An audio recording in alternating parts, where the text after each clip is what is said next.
It was one of those human interest stories that you read in a newspaper or see on the evening news or on YouTube, what journalists call soft news. And for a moment, your faith in humanity is restored. Earlier this year, I saw a video about an owl that had gotten caught in a soccer goal net. It thrashed about, shaking its wings, all in a hopeless effort to get disentangled. Then these 4 burly construction workers walked over to the imprisoned owl and picked it up. I expected the owl to struggle about even more frantically. That's not what happened. Over the next 30 minutes, these brawny men carefully cut away strand after strand of the soccer net. And as they moved delicately, the owl remained strangely still. What accounted for this? Was the owl paralyzed in fright? Or did it understand that these human giants wanted to help it? It's a mystery I wish I knew the answer to. Seeing its bright yellow eyes fixed on the humans, though, it seemed as though it understood these bipeds were looking out for it, were there to protect it. What I can say is that the moment they freed the bird and set it on the ground, the owl's stillness turned to motion as it took to flight and rapidly disappeared into the sky. The truth is, the world is filled with stories like these, and when we hear them, we get a little emotional charge. And then, as we get on with our day, the story and the emotions it evoked fade into the background.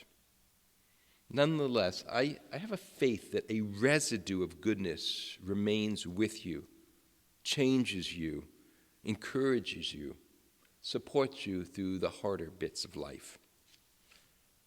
For some reason, I haven't been able to forget this story of the owl. And when a rabbi can't forget a story, well, you know eventually it will end up in a sermon.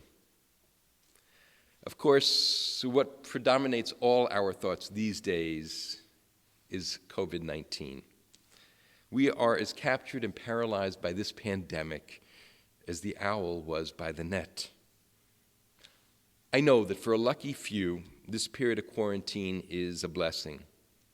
Kids who found school excruciating find a sort of joy and freedom from what tormented them there. Some introverts value their time alone to recharge without needing to justify it to others. But that's not most of us. The truth is, most of us feel ensnared by this virus. And clearly there's plenty of suffering out there. Folks out of work, individuals worried about making rent or mortgage, high-risk people who are terrified of getting infected by coronavirus. So many have felt the most severe repercussions of this pandemic, and the source of their pain is clear and heartbreaking. Yet what are the people who still have jobs and food on the shelf? People who have a sufficiently loving home environment, who feel connected with friends on social media, who have a generally optimistic view of life. The ones who always seek and find the silver lining. The fortunate ones, in other words. Why are so many people who seem to have so much going for them still struggling when their basic needs are handled, when far more than just those basic needs are covered? Why do even those fortunate ones who see silver linings feel ill at ease? If we can find the answer to that group's suffering, it may help describe some part of what we all are enduring. Some of the reasons for our lack of ease are obvious, and we are all aware of them. Older parents who are dwelling in senior living communities that preclude visits from their grown children or grandchildren, families who can't participate in simchas, funerals with only a handful of people in attendance because of the restrictions, young children stuck at home going stir-crazy because of the isolation, parents attempting to balance work from home while monitoring their children's online learning. college graduates who hoped to launch their adult lives but instead find themselves in a holding pattern, retirees who feel their precious time ticking away, who understand that even though they worked and saved and scrimped their entire lives so they could travel and have a few adventures in their golden years, realizing they may not be able to, that a lost year might diminish their mobility and preclude them from the trip of a lifetime. The monotony of life, the uncertainty of life, the restrictions themselves which so many Americans chafe at amidst the loss of some precious autonomy. Yet even when we are aware of all we have lost, we remain disturbed in a way that doesn't quite jibe with what we can identify. What else has changed? What else have we lost? If we can figure that out just a little, perhaps it will ease the very long path that still lies ahead of us. Perhaps we'll be able to extricate ourselves from the ensnaring net of this pandemic. Maybe, just maybe, this is the individual and the societal task of Teshuvah this year, the heroic spiritual undertaking we are asked to embrace. That's what's on my mind this Rosh Hashanah and during these days of awe. Do you know what I think we've lost? The missing piece that's getting under all our skins? Love. Love. To be clear, I don't mean the obvious forms of love, like your feelings for your first crush or the love we hold for our closest friends and family. What I've come to realize is that the world is composed of 1 trillion invisible strands of love, and that countless strands have been torn by the coronavirus. Somewhat like a positive version of that soccer net, most of us have been wrapped up in these filaments of love. They've kept us calmer when we felt anxious, grounded when we felt scattered. When your mind would race away from reality and start imagining all sorts of terrible things, this sort of love would bring you back to your senses or prevent you from taking that dark flight of fancy in the first place. So let's talk about love. Let's first examine the theory of love in the Jewish tradition, then figure out how we missed seeing that our world was built upon a particular sort of love that previously we had taken for granted and which largely disappeared in the pandemic. And finally, find the way back to a love-filled life that can help us feel more settled in these unsettled times. 1, love in the tradition. Sometimes Jews don't talk enough about love. It gets lost in the mass of rules and customs that are the outer garb of Judaism. Yet it is foundational and undergirds the responsibilities we have to one another. In Leviticus 19:18, we read, Lo tikum velo titor et b'nei amecha v'hafta l'recha kamocha ani Adoshem. Don't take vengeance or bear a grudge. Love your neighbor like yourself. I am God.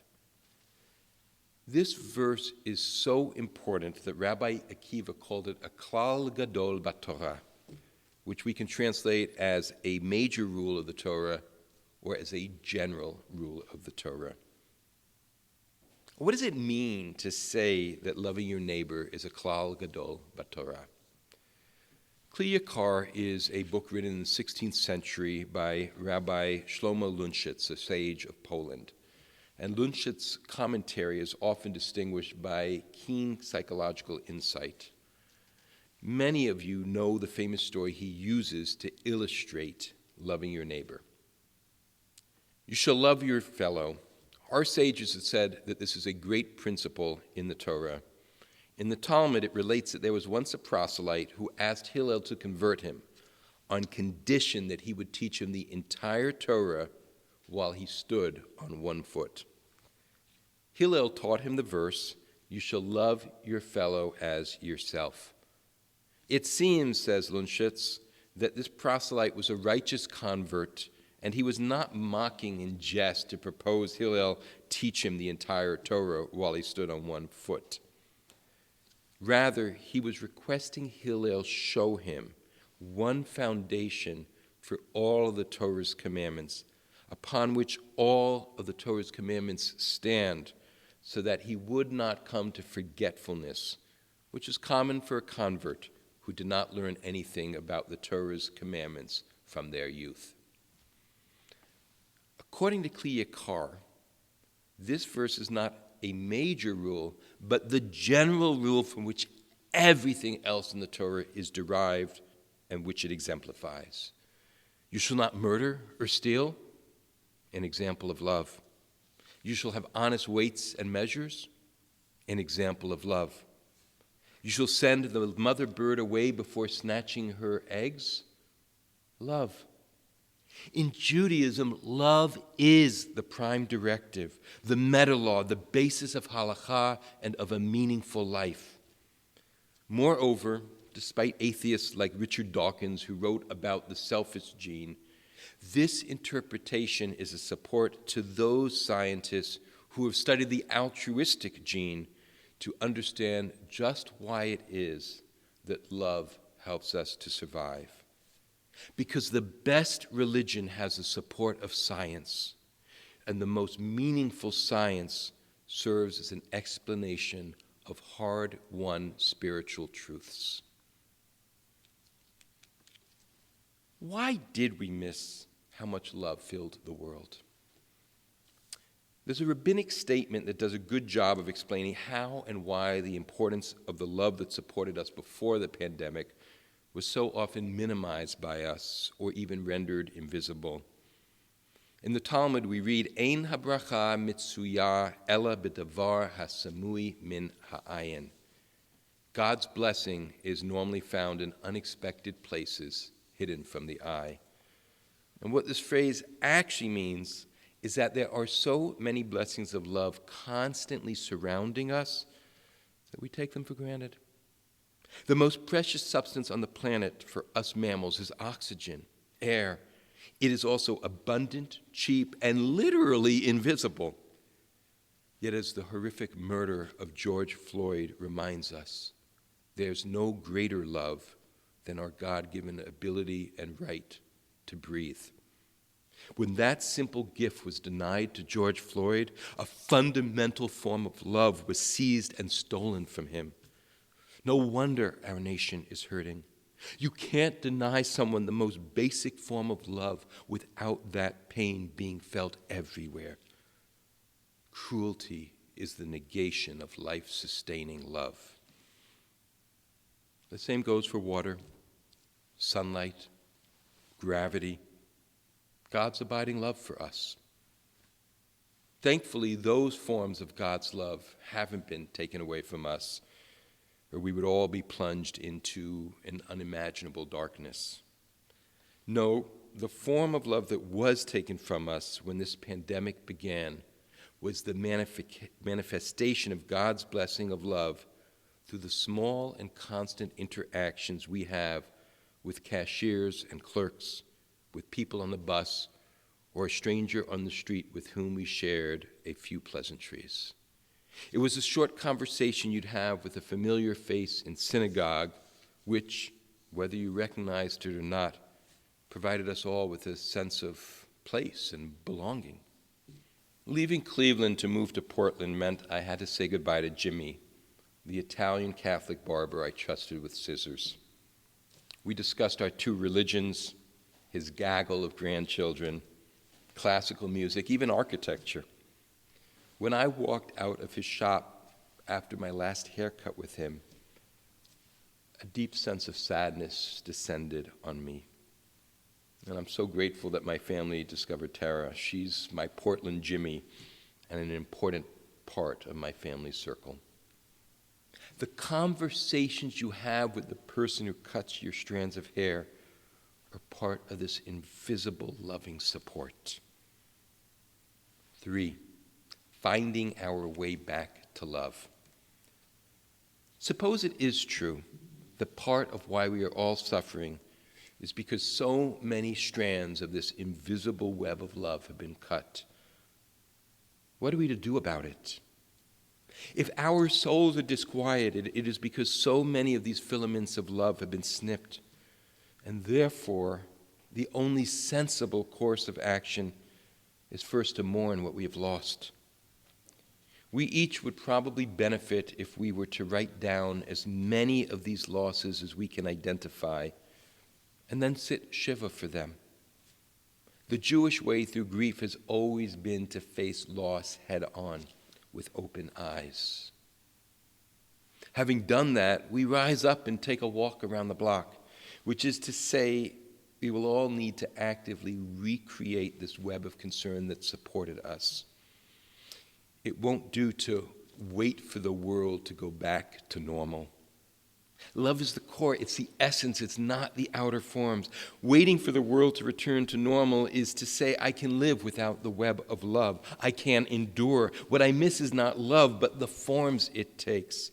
We must find new ways to spin strands of love into our daily lives.